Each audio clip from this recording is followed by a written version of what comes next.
तुम्ही काहीतरी गिफ्ट दिलं असेल ना पहिल्यांदा, आठवतंय का तुम्हाला? नाही, गिफ्ट नव्हतंच ते. कधी तर दिलं असेल वयाच्या 30व्या 40व्या. हा, मग आता देतो ना एकमेकांना गिफ्ट. पहिलं गिफ्ट आठवतंय का, काय दिलं होतं? नाही, पहिलं गिफ्ट त्यांनीच आणलं होतं मला 2 साड्या. ते पण जनता साडी निघली होती तेव्हा. तर मी निलोडला गेलेली होती माहेरी. म्हणजे पहिलं 10-15 दिवस मुली म्हणजे आई वडिलाकडे राहत होत्या. तर यांनी म्हणजे बऱ्याच वेळेस साडी, ब्लाऊज, घडी आणली, म्हणजे असे बरेच गिफ्ट साहेबांनी दिलेले मला. पण काय दिलं? माझं काय, मी बाहेर जातच नव्हते, तेच घेऊन यायचे. एकदा तर मला घडी आणली 24 रुपयाची आणि सांगितली 500 रुपयाची. मी सगळ्या गल्लीतल्या बायांना सांगितलं की साहेबांनी मला घडी आणली, साहेबांनी मला घडी आणली. आता त्या बायांनी मला सांगितलं की दादाला सांगा आम्हाला बी घेऊन ये, इतके स्वस्त येतं.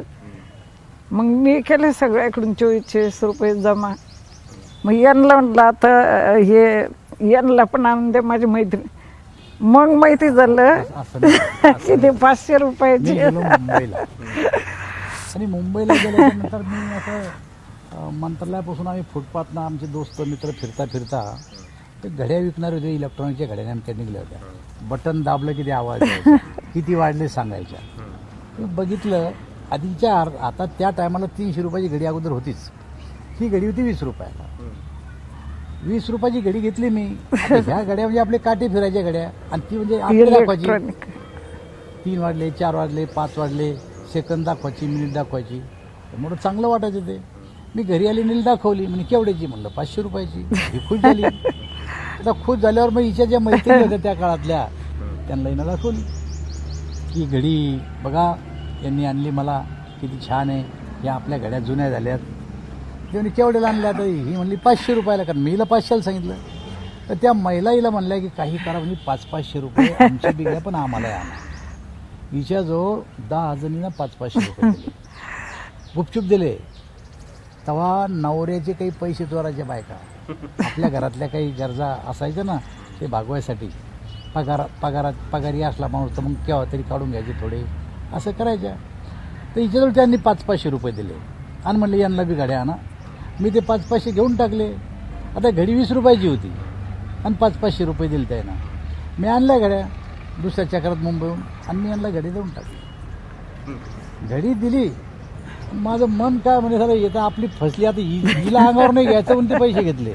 हिला जर मी म्हणलं की तू घडी 20 रुपयाची माझं हे केलं असतं. त्या घड्या आणल्या मी. एक दिवस मला असं वाटलं की हे झालं चुकीचं गोष्ट आहे, आपण काहीतरी केलं पाहिजे याच्यामध्ये. म्हणून एक दिवशीला बसवलं चहा प्यायला सकाळी. म्हणलं हे बघ तुला एक काम सांगतो मी. म्हणे काय? म्हणलं आपण तिची घडी आणल्या ना, तुझी घडी आहे ना, तशी त्या महिलांच्या घड्या आणल्या. ह्या घड्याला त्यांनी 500 रुपये दिले आपल्याला. ही घडी 500ची नाही म्हणे. मग म्हणलं 20 रुपयाची. मग तुम्ही 500 काही सांगितले? अरे म्हणलं तुला खुश करायला सांगितले. तिनं काढली घडी माझ्या अंगावर फेकली. चाल म्हणजे 300ची काढून काय घातली माझ्या हातात 20 रुपयाची. मला ती जाऊ दे, पण त्या लोकांचे पैसे तरी परत करू ना आपण. म्हणजे एखाद्या दिवशी आपत्ती कमजोर आपल्या मागं, ही काही तयार होईना. मला नाही, असं नाही करायचं आपलं. ती म्हणले आता त्या बाया काय म्हणतील मला. म्हणलं काही म्हणत नाही, जाऊ दे. मग एक दिवस रविवारच्या दिवशी सुट्टी होती सगळ्या कर्मचाऱ्याला. त्या कर्मचाऱ्यांच्या बायका होत्या. मग हिनं बोलून घेतल्या आणि बसवलं सगळं. मग पोहे केले, चहा केली, आणि हिला म्हणलं त्यांच्या नवऱ्याला, त्यांनी त्यांचे नवरे बी आणले संग. आता त्यांना काय माहित काय होणार आहे पुढं म्हणून. असे सगळे बसलो आम्ही. आणि मग मी कहाणी सांगायला सुरुवात केली. म्हणलं बघा हिला मी घडी आणली, हिनं मला रागवू नये म्हणून मी हिला 20 रुपयाची घडी 500ला सांगितली. हिनं यांना सगळ्यांना 500ला सांगितली.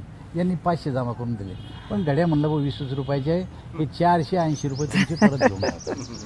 प्रत्येकीला 480 दिले. त्या बाया सगळं घरी गेले. नंतर अनेकच्याकडं ते नसते दिले, चालू म्हणते पैसे आम्हाला वापिस. आमचे नवरे म्हणजे तुम्ही कुठून पैसे हे पैसे आमचे चोरलेले असतात. म्हणजे असे किस्से त्या काळामध्ये खूप असायचे आमचे. एबीपी माझा, उघडा डोळे बघा नीट.